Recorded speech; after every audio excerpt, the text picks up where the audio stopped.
Hello everyone! Magluto taog. Pagkaon ako. Pagkaon nang inako kay dili man sila mukaon. So, nibukal nang ako ang tubig na ana siya. Mao na nga na ang kulay kay ako anang gibutangan og lemongrass. So, ato anang ibutang ang sibuyas at saka luya. Simple lang. Gusto ko kasi may sabaw. Tapos, ito ay yung fresh na corn. Ang sarap niyan.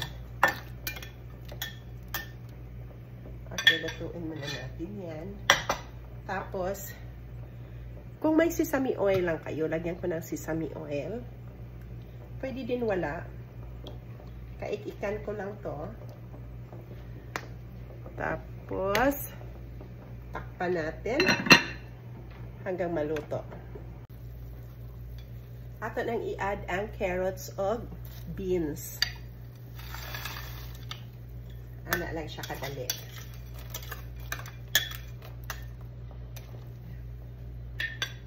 Pabukawon lang na nato siya og 3 minutes. So ato ni butangag itlog, kako ang kog itlog og upat ni siya kabuok. Ana lang siya.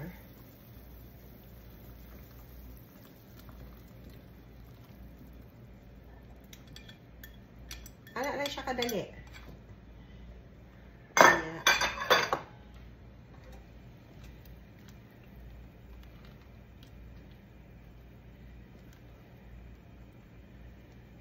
Medyo daghan ang itlog. Pero okay lang.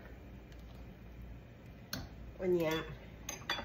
Ato ang butangan og gamay na pangpalapot.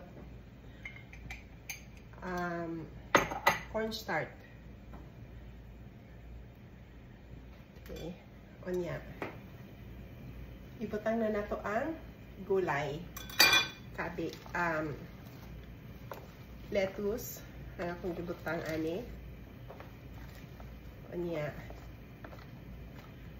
Naapoy celery o scallion o sibuyas dahon. Ana lang siya kadali. Diba?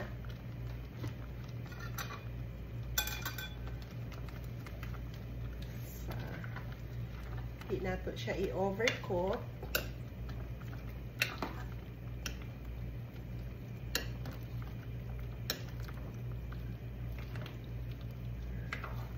Lapot na siya.